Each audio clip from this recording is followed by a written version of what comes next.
Assalamualaikum warahmatullahi wabarakatuh. Perkenalkan, nama saya Yola Anggriawan Amelia, BP 1810242026. Baiklah, saya akan mempresentasikan hasil kelompok saya yang berjudul Keanekaragaman Hayati, Musuh Alami Hama pada beberapa tanaman.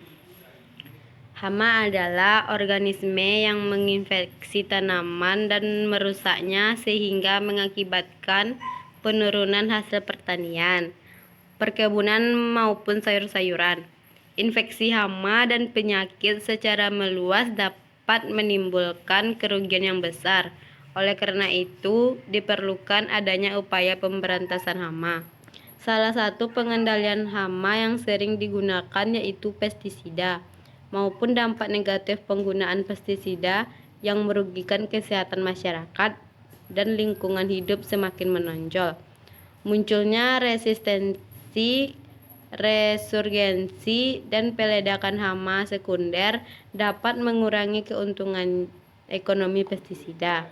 Dampak negatif inilah yang mendorong berkembangnya pengelolaan hama terpadu atau PHT.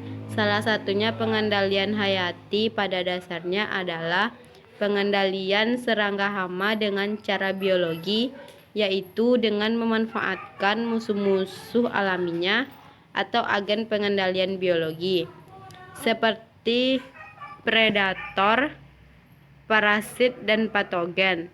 Oleh karena kemampuannya membunuh sejak lama, patogen digunakan dalam pengendalian hayati. Kepi permukaan air atau Microfelia douglagasi atrolineta mempunyai panjang 1, mm dengan ciri-ciri pada bagian bahu melebar, berwarna hitam mengkilat.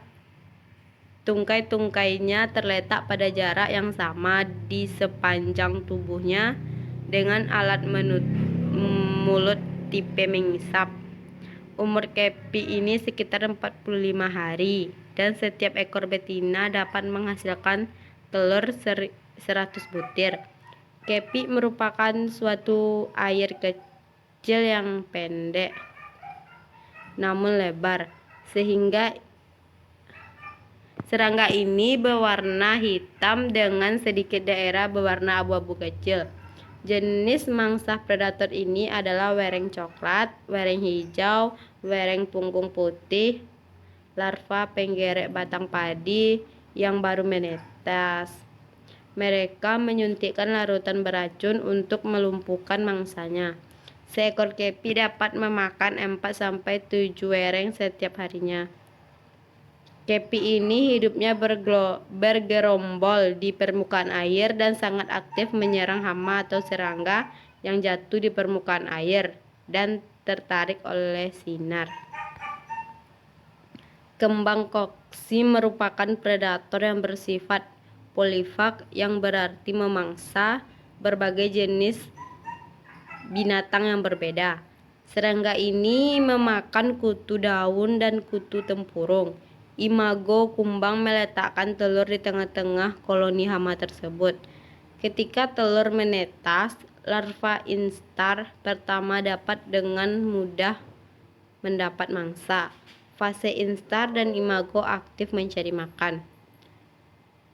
Coccinellidae merupakan yang bersifat pemakan tumbuhan, pemakan jamur, dan predator. Sebagai predator, serangga ini banyak bermanfaat untuk mengendalikan populasi serangga lain pada tanaman budidaya seperti aphis, kutu putih, tungau, kumbang tepung, kutu sisik kapas.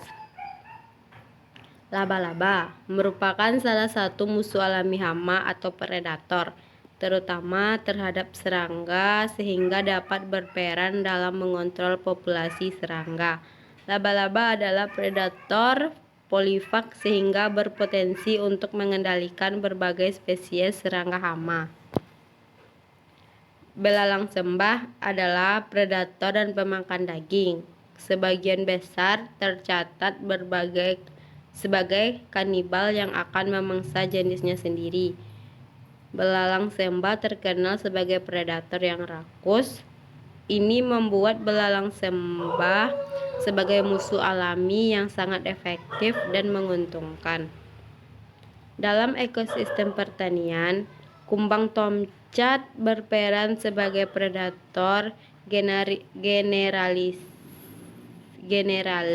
karena memiliki mangsa berbagai jenis serangga, terutama yang berstatus hama. Oleh karena itu, kumbang ini memiliki peran penting dan perlu diperhitungkan dalam pengambilan keputusan pengendalian hama dengan insektisida. Oleh karena itu, upaya perlu dilakukan agar keberadaan kumbang tomcat dapat dilestarikan, tetapi populasinya tidak menjadi eksplosif agar tidak mengganggu manusia. Capung adalah salah satu predator yang sangat rakus. Seekor capung dewasa bisa mengkonsumsi 30 sampai ratusan wereng dan serangga lain setiap hari. Ada lebih dari 5.000 spesies capung di dunia dan sebagian besar hidup di Asia Tenggara, termasuk Indonesia. Capung bisa dimanfaatkan petani untuk mengendalikan bermacam-macam hama, terutama di persawahan. Larva capung yang hidup di air akan memangsa wereng yang jatuh ke dalam air atau serangga lain yang ukurannya lebih kecil. Sedangkan capung dewasa akan memangsa hama lain di atas permukaan air, mulai dari wereng hingga kupu-kupu. Semut rangrang berperan sebagai pengendalian hama tanaman secara alami. Semut rangrang mempunyai perilaku agresif dalam mempertahankan wilayahnya.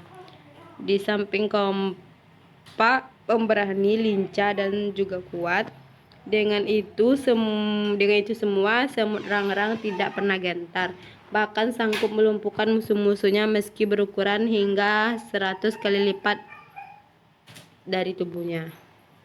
Cangkrik merupakan hewan omnivora, artinya ia memakan daging dan tumbuhan. Tapi tak perlu khawatir karena jangkrik hanya memakan daun tua yang tidak produktif dan beberapa jenis jamur. Jangkrik sendiri terdiri dari 900 spesies. Jangkrik merupakan musuh alami yang efektif untuk berbagai macam hama. Jangkrik dewasa merupakan pemangsa telur, nimfa, dan wereng. Beberapa jenis yang menjadi favorit jangkrik adalah telur penggerek batang, ulat geraya, penggulung daun, wereng batang coklat, wereng hijau, dan masih banyak lagi. Salah satu musuh alami dari S. litura adalah kepik pembunuh dari famili Reduvidae, yaitu Rhinocoris fuscipes yang memiliki toksis yang mengakibatkan larva lumpuh. Dan dalam waktu 4-5 menit tubuh larva dihisap sehingga mengakibatkan larva mengkerut, kering, dan akhirnya mati. Kepik dari famili Reduvidae merupakan jenis kepik yang sangat rakus sehingga sering disebut dengan kepik pembunuh. Penyebaran B. logissima begitu cepat dan telah menimbulkan kerusakan tanaman sehingga menyebabkan terjadinya penurunan produksi kelapa, bahkan kematian tanaman. Beberapa musuh alami B. logissima sudah dilaporkan beberapa di lapangan. Dalam pengendalian hama B. logissima, musuh-musuh alami tersebut antara lain parasitoid Tetrachitus brontispae. T. brontispae mempunyai larva tua dan pupa muda berumur 1-2 hari sebagai tempat berkembang biak. Sebagai parasitoid yang bersifat gregarious, dapat satu pupa terparasit bisa menghasilkan 7-41 atau rata-rata 20,25 imago parasitoid.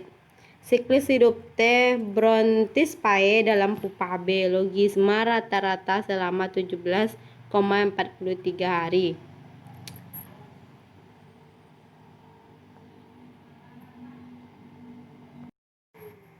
Baiklah, itulah presentasi dari saya. Kalau ada salah, saya mohon maaf. Assalamualaikum warahmatullahi wabarakatuh.